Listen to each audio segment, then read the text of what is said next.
Hello, this is Darrell Castle with today's Castle Report. This is Friday, the 13th day of May. In the year of our Lord 2022, I will be talking about and looking at some recent actions of the U.S. in Ukraine, which caused me to question whether the administration is trying to provoke direct war with Russia in place of the proxy war it is now waging with Ukrainian blood and American treasure. A second name for this Castle Report might be mind your own business. That is a concept that is completely lost on American politicians today because minding our own business is the one thing they will not do. They want to stick our collective fingers in every rattlesnake's nest they find in this world, but do anything to protect our border? No, not on your life. Will they do anything about rising food and fuel costs? Not likely.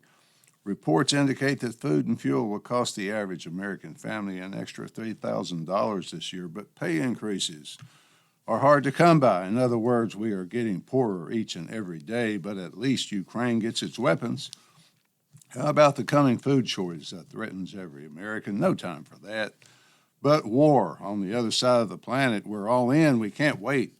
The U.S. seems to be pursuing a course of action in Ukraine, which puts it in direct conflict with Russia. By direct, I mean outside the obvious proxy war that Washington loves so much. It is a dangerous gamble, but one the administration is obviously willing to make with our lives as the stake.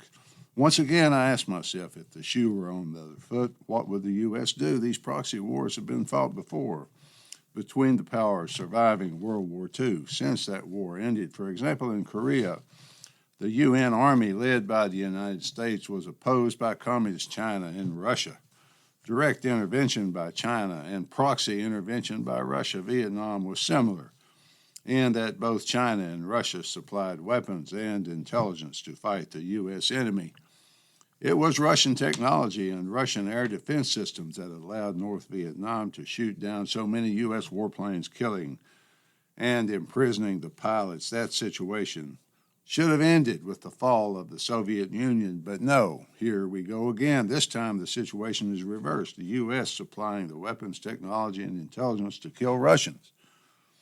The question for discussion and the danger point is how close this administration is coming to direct involvement in the war. I was a child during Korea, but I do read a lot.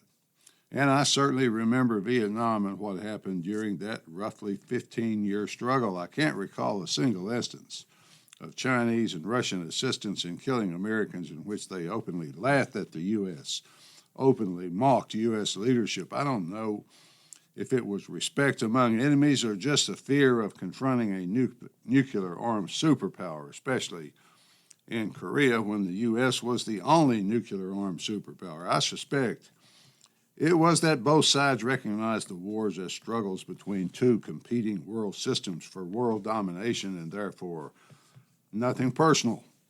Today, in contrast, the U.S. is openly killing Russians, destroying Russian war materials, including capital ships, then not only laughing about it, but dancing on the graves of dead Russians. Let me try to explain what I mean by that and why this policy is so dangerous. I wonder what the strategic value is, if any, in the following U.S. actions. U.S. officials told NBC News that the U.S. did play a role in sinking the flagship of the Russian Black Sea Fleet, the Moskva, or in English, the Moscow.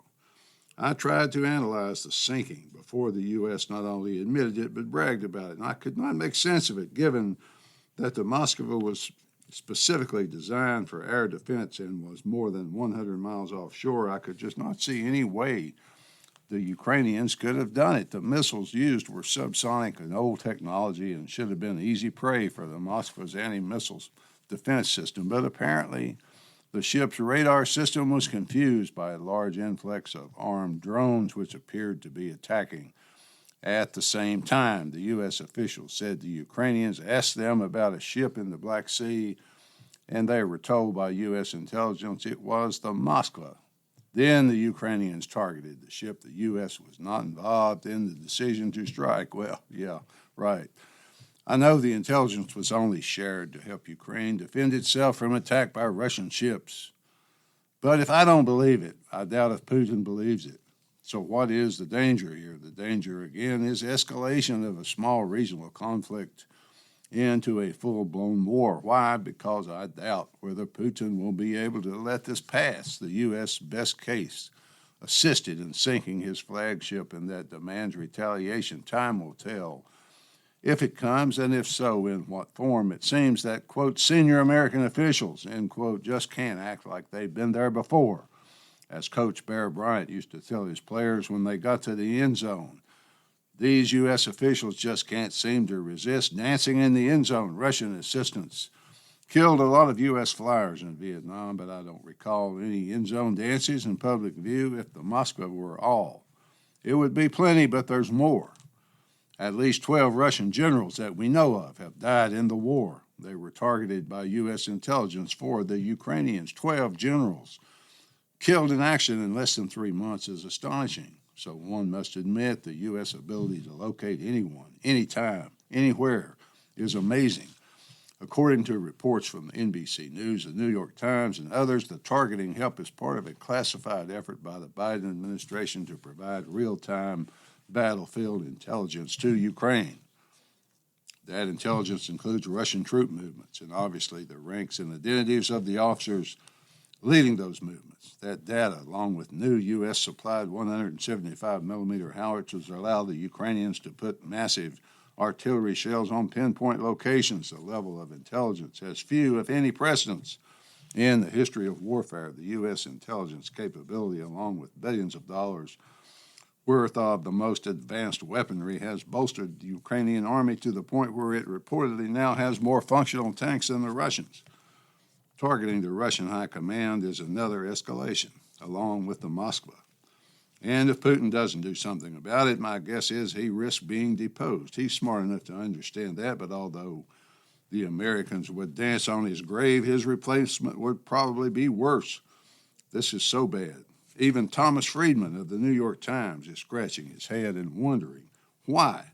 How does this public disclosure, this bragging, help the U.S. in any way? Friedman quoted Secretary of Defense Lloyd Austin when Austin said that we want to weaken Russia. Then he went on to say this, quote, please tell me this statement was a result of a National Security Council meeting led by the President, and that they decided after carefully weighing all the second and third order consequences that it is in our interest and within our power to so badly degrade Russia's military that it will not be able to project power again. Soon? Ever? Not clear. And that we can do that without risking a nuclear response from a humiliated Putin. Have no doubts. I hope this war ends with Russia's military sharply degraded and Putin out of power. I just never say so publicly. If I were in leadership, because it buys you nothing and can potentially cost you a lot. There's been way too much of this from the Biden team, and the messes have required too much mopping up, end quote. Well, yes, Thomas, you would not say it publicly because even though you are a Democrat, you are apparently sane. Insane people say things like this administration has said publicly because it is, in effect, a dare to Putin. I dare you to do something in retaliation, like attack a NATO target. The result of that dare, if called, would most likely get the U.S. directly into war with Russia. Could that be the actual desire of those running the Biden administration? I hope and pray that these people are just lunatics, folks, not homicidal lunatics. Most of the reports I read from the U.S. and European sources say that the likelihood that Ukraine can defeat Russia and when the war is increasing, that belief probably prevents the U.S. from demanding or even seeking a diplomatic solution. War planners are willing to flirt with Armageddon to achieve their goal of a new American century and the Great Reset, it seems. It concerns me that U.S. officials have that smug smile on their faces that would make anyone want to slap it off, let alone Vladimir Putin.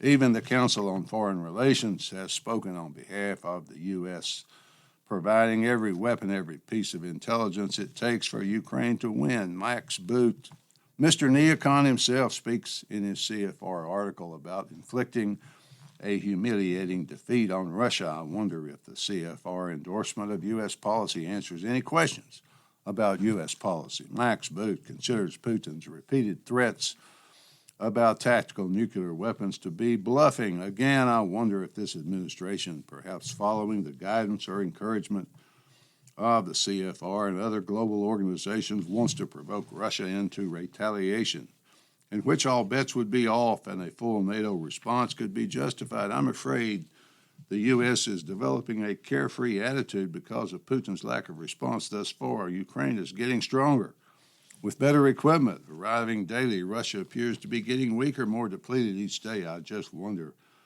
if this wounded bear is still very dangerous. Putin has been maimed and weakened. His military has been exposed, at least to this point, as second-rate, but why taunt him? It violates Sun Tzu's rules of war to do so. Sun Tzu said that when your enemy is weak and defeated, offer him a golden bridge over which he can retreat. Right now, Putin and Russia, their pride has been wounded before the whole world. Putin reportedly has cancer and will need an operation that will reportedly keep him out of power for about 3 days. His appointed interim, a notorious hardliner from Russian intelligence, right now, I submit, right now would be a good time to seek a diplomatic solution. The chances of the devastating and humiliating Russian defeat are growing stronger, and at the same time, American officials are bragging that they are largely responsible for it. There are ominous signs coming from Moscow that would give anyone other than Joe Biden pause to stop and think. Russian news reports are quite different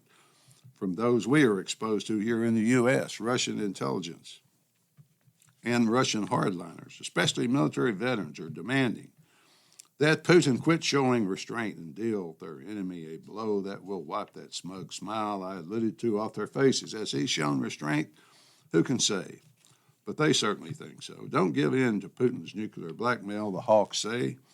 They don't seem to realize that Ukraine is vitally important to Russia's security. I doubt if Putin will give up his land bridge to Crimea, certainly not Crimea itself. The possibility of a catastrophic defeat of a great power, a heavily nuclear-armed great power, the consequences of that doesn't seem to occur to the hawks. I just don't see Russians losing their Black Sea fleet, their army in Ukraine, just shrugging it off.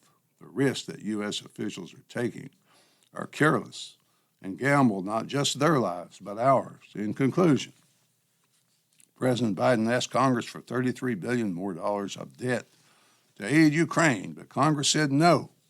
We're not going to give you $33 billion. We're going to give you $40 billion, more than half of that in weapons and the rest in various boondoggles, including $900 million for aid to Ukrainian refugees in the U.S. The vote was 368 for and 57 against. The U.S. currently $31 trillion in debt. That is admitted, and on the books, that $40 billion is about $125 for every man, woman, and child in the U.S. Since only about 50% now pay income tax, that's about $250 for each of them. Finally, folks, this is absolute madness and lunacy. Are the people who voted for this $40 billion lunatics? Are they motivated by profit? Because, after all, most of the money goes right in the pocket of U.S. weapons manufacturers. Perhaps they're neither. Simply obey the commands of a higher authority. My best guess is that most of them are a combination of all three things. At least that's the way I see it. Until next time, folks, this is Darrell Castle. Thanks for listening.